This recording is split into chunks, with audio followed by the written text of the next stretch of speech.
આપ સર્વોને હેતપૂર્વક જય શ્રી સ્વામિનારાયણ। આજની સત્સંગ કથા વાર્તા નિજ મંદિર સાવરકુંડલા। આજની સત્સંગ કથા વાર્તામાં આપણે શ્રીમદ સત્સંગી જીવનની કથા સાંભળશું।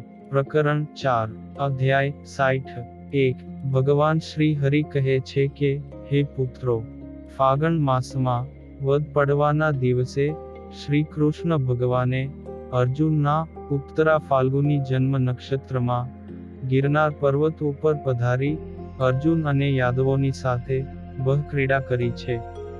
તે સમયે અતિ આનંદિત થયેલા યાદવોએ હિંડોળામાં અર્જુને સહિત શ્રી કૃષ્ણ ભગવાનનું પૂજન કરીને ઝુલાવ્યા હતા અને તેમના સાનિધ્યમાં ખૂબ લીલાઓ કરી હતી। અને બીજો હેતુ એ છે કે પૂર્વે આ જ યોગમાં ધર્મ પ્રજાપતિ અને મૂર્તિદેવીને ત્યાં અર્જુને સહિત શ્રી કૃષ્ણ ભગવાન પ્રાદુર્ભાવ પામ્યા હતા। તે સમયે ઇન્દ્રાદિક દેવતાઓએ ધર્મ પ્રજાપતિના આશ્રમમાં આવીને પુષ્પોના હિંડોળામાં તેમનું પૂજન કરીને ઝુલાવ્યા હતા। તેથી આ દિવસે પુષ્પદોલોત્સવ ઉજવવામાં આવે છે, જે દિવસ સૂર્યોદય સમયે અરેમા દેવતા યુક્ત ઉત્તરા ફાલ્ગુની નક્ષત્રમાં થતો હોય તે દિવસે પુષ્પદોલોત્સવ ઉજવવો। જો એ નક્ષત્રનો યોગ 2 દિવસ હોય તો પૂર્ણિમાના દિવસે આ ઉત્સવ ઉજવવો। આ ઉત્સવમાં વસંતોત્સવની જેમ જ શ્રી કૃષ્ણ ભગવાનનું પૂજન કરવું।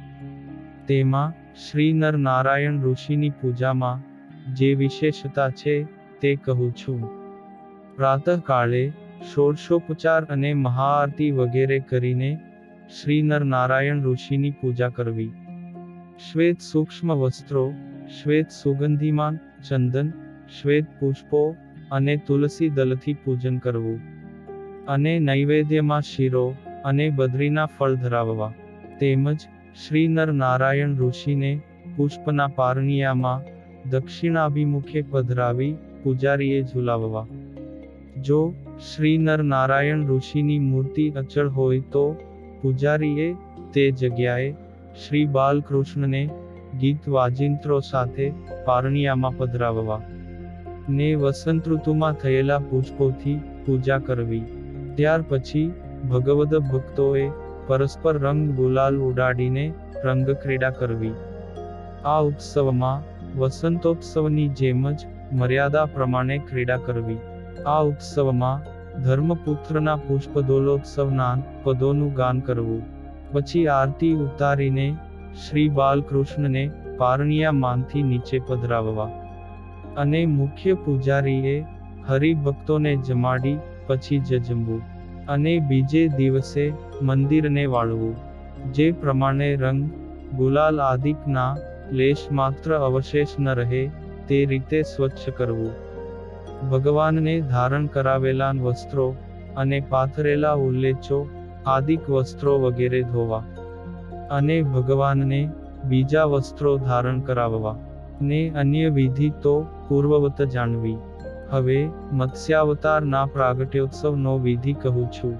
હે પુત્રો, ચૈત્ર સુધી તૃતીયાના દિવસે કૃતમાલા નામની નદીના જળમાં સત્યવ્રત રાજાની સમક્ષ મત્સ્યાવતાર ધારણ કરીને ભગવાન શ્રી હરિ પ્રગટ થયા। તેથી જે તૃતીયા સૂર્યોદય વ્યાપ્તિ હોય તે મત્સ્ય ભગવાનની પૂજામાં ગ્રહણ કરવી। જો બીજ અને ત્રીજના બંને દિવસે વ્યાપ્તિ હોય તો બીજના વેધવાળી ત્રીજ શુભ મનાયેલી છે। તે દિવસે મત્સ્ય સ્વરૂપ શ્રી વાસુદેવ ભગવાનનું પૂજન કરવું અથવા શક્તિ અનુસારે મત્સ્ય ભગવાનની સુવર્ણ મૂર્તિ બનાવવી। તેના ડાબા હસ્તમાં શંખ અને જમણા હસ્તમાં ગદા ધારણ કરાવવી।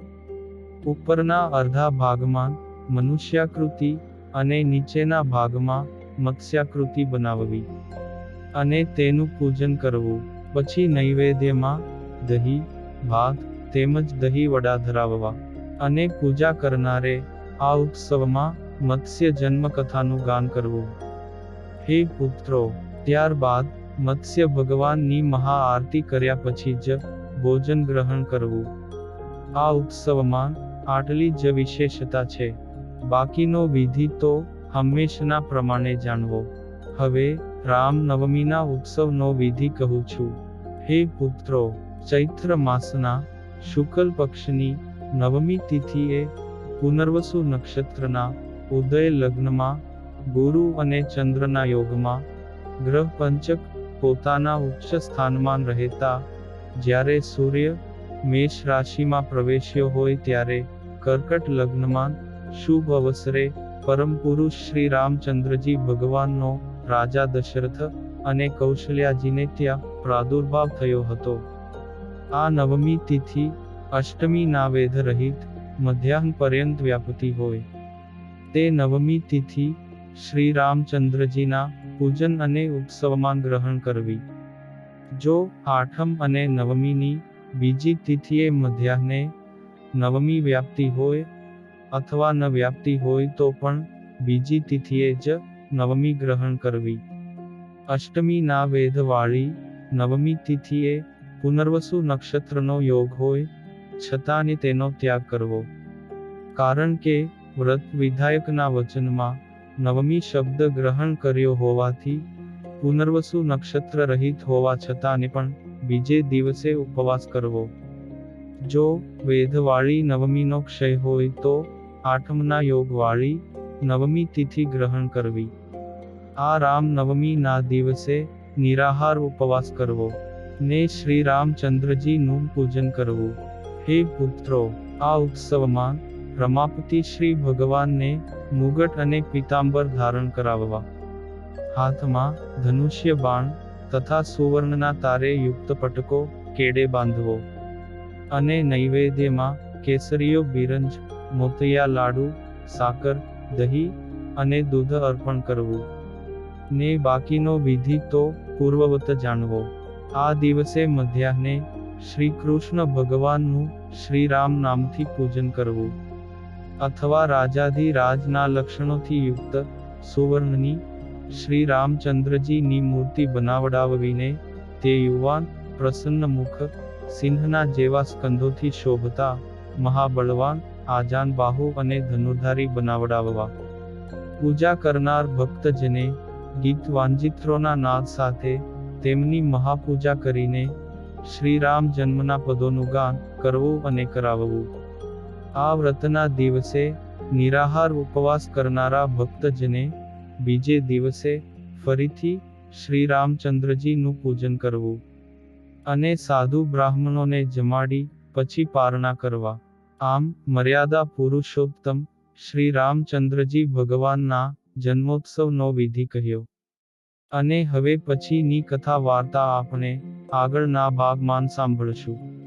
અત્યારે આપ સર્વોને ભાવથી જય શ્રી સ્વામિનારાયણ.